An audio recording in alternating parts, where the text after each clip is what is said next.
She showed up at her friend's house just before 8. Wasn't going to be a long night, just watching the kids for a couple hours. Her friend had two of them, both young, both already asleep by the time she got there. Easy gig.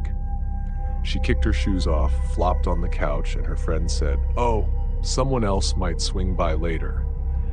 My friend from out of state, just so you're not surprised." She nodded, didn't think much of it. Never asked who the friend was or what they looked like. Maybe 20 minutes went by. She must have dozed off.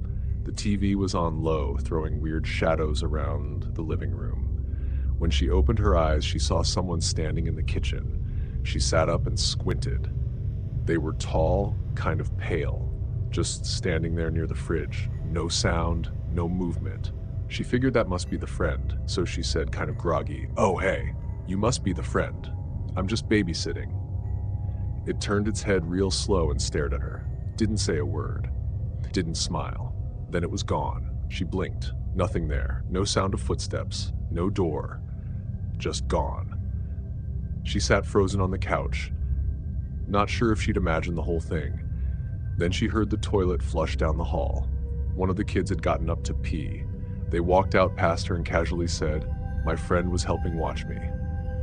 She stared at them. Didn't know what to say. The kid added, "They just wanted you to know they're not Mom's friend." She felt her stomach drop. Her mouth went dry. She forced a smile and said, "Okay, go back to bed, all right?" The kid nodded and wandered off. About 10 minutes later, there was a knock at the door. The real friend had finally arrived. But it wasn't just anyone. It was a Catholic priest, and he didn't come to visit. He came to get rid of something. Something the mom forgot to mention. They sat down and talked when the mom got back. About what she saw. About what the kids said. About what that thing in the kitchen wasn't. The priest was calm, like he'd done this before. Her friend apologized, gave her extra cash, told her never to speak about it. She never did. Not until now.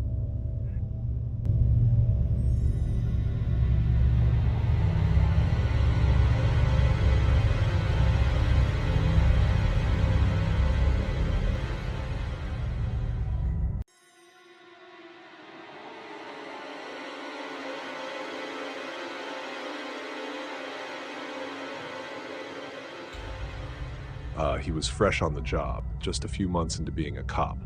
Still had that clean uniform look, nerves always running high, heart beating faster than it should. That was when he got the call. His older brother was dead. Suicide.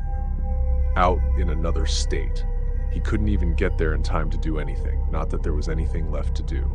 His brother's body had been there a while before anyone found him.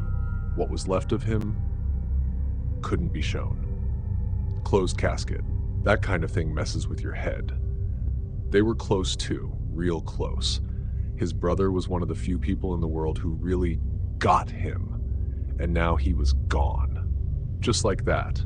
No warning signs, or maybe there were and he missed them. The guilt settled in like a sickness. Every quiet second, it crawled up his spine. A week later, he was back on night shift, trying to pretend like he was fine. Him and his partner were cruising around when they spot a pimp beating the hell out of one of his girls. No hesitation, he jumps out, yells, and the guy bolts. Full sprint. He follows, gun in hand. It's dark, cold, empty streets. The guy cuts through this tight little corridor under a building, one of those places that feels like it shouldn't exist. Narrow and quiet. Too quiet. He's about to break into the courtyard when he hears it. Clear as day, right in his ear. "It's okay." It wasn't just a voice. It was his brother's voice. He stops just for a split second, like his body short-circuited. Then he pushes through and comes face to face with the guy. The pimp's backed into a wall, shaking, eyes wild, gun already raised, pointed right at his head. He watches the guy's finger tighten on the trigger. Click, click, 2 times. He should have been dead. The officer snaps, not from fear, but rage. Shock. He rushes the guy, slamming his revolver into the man's face over and over till he's out cold.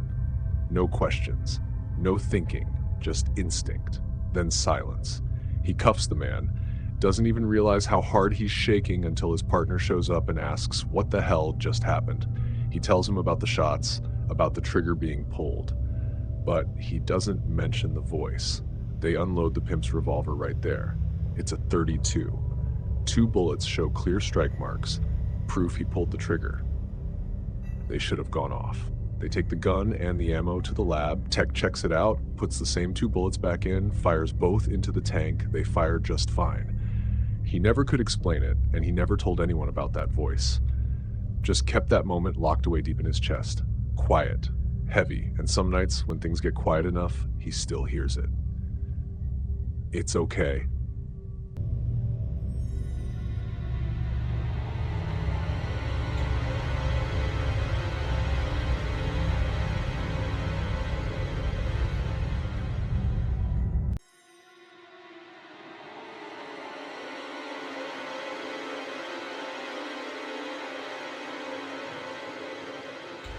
He was 12, just old enough to stay home by himself for a few days.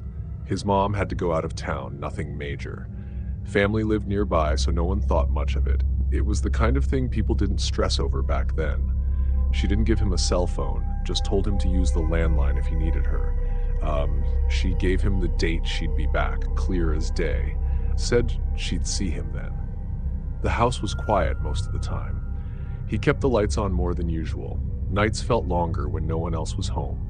He'd microwave some food, leave the TV running for noise, and sleep with the bedroom door half open, just in case.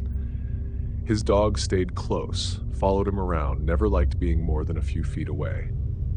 Then came the day she said she'd be back. It was sometime late in the afternoon. Sun was already dropping, shadows getting long.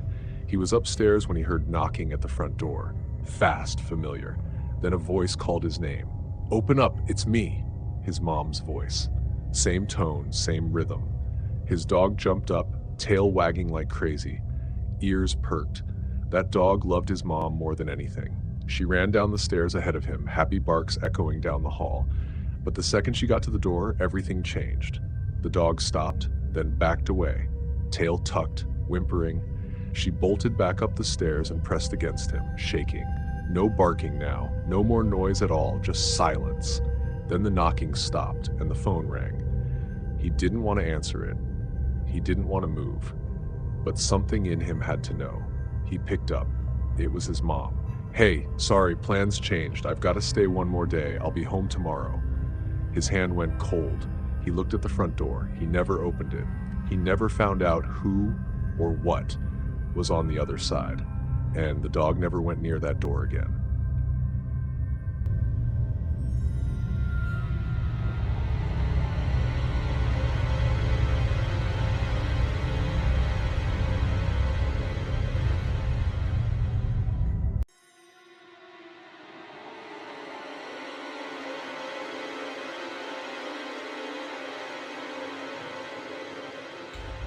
They were close as kids, not just family close, really close. Her name was Lisa. She was his dad's cousin's daughter, so second cousin, technically. But they didn't care much about titles. They spent summers running around barefoot, staying up late watching horror movies, sneaking into places they shouldn't. It was innocent for a while. Then they got older. Teenage years came with confusion and feelings. They didn't talk about it, but something shifted. They got too close. Long talks turned into long touches. They knew it wasn't right, but it felt safe, familiar, real. When college rolled around, they both agreed, quietly, that it had to stop. Life pulled them in different directions. He moved on. At least, he thought he had. Years later, he was in his mid-20s, living alone, working, doing fine. One night, he got up to take a piss. It was late, maybe 3 a.m. He didn't bother turning on the lights, just stumbled to the bathroom half asleep, flipped up the toilet seat, and went. He washed his hands, still groggy, staring at the sink, then glanced at the mirror. Lisa was standing in the doorway behind him. He didn't move, didn't breathe, just stared at her reflection. She looked just like he remembered. Soft eyes, messy hair, oversized hoodie. She wasn't smiling, but her face wasn't sad either. It was calm, like she just walked in from the cold and wanted to warm up. Then she said it. Her voice echoed like it came from far away, but also right in his ear. "I still love you. I always will. She turned around and walked out of sight. He stayed frozen, gripping the sink. His heart was thumping so hard it hurt. He didn't know how long he stood there. 10 seconds? A full minute? Finally, he made himself breathe again. Told himself it was a dream. A weird one. Yeah, but that's all. He went back to his room, climbed into bed. That's when he noticed something that made his stomach flip.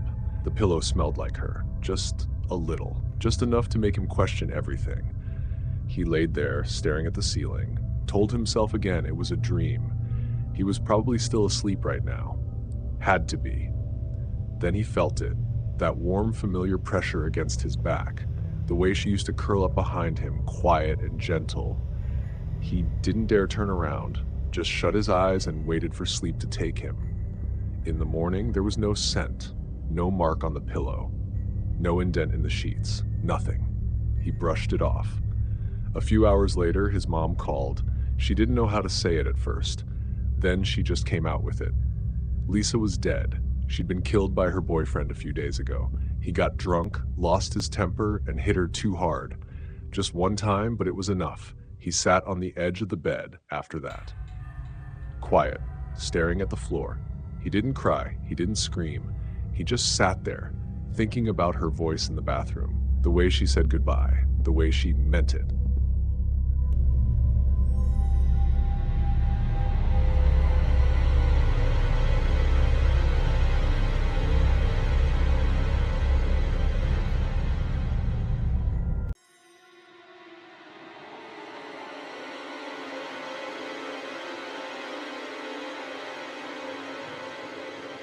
Fresh out of college, still figuring things out, working this tough job as a caseworker for people with developmental disabilities. One day, he got assigned a new client, a young man, 6 feet tall, maybe 250 pounds, but mentally he was like a 5-year-old.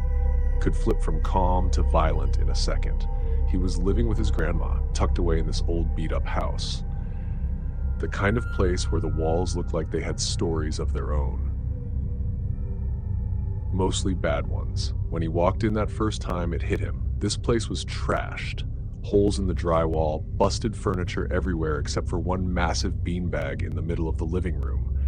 That was the kid's favorite spot. Grandma didn't even try sending him to school anymore. Said it wasn't worth the damage. She wasn't exactly warm herself, but she looked tired. Past tired, like life had drained her down to just skin and bones holding on. On his third visit, something felt different. Wrong. The air inside the house was heavy. The kid was pacing like a caged animal, muttering and slapping the walls. Grandma kept glancing at him like she was holding her breath.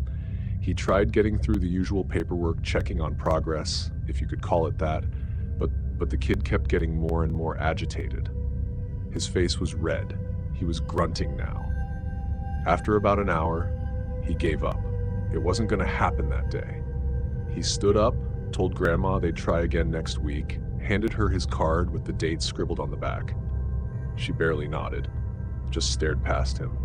He left. The screen door creaked behind him. He didn't know it yet, but that creak would come back to haunt him.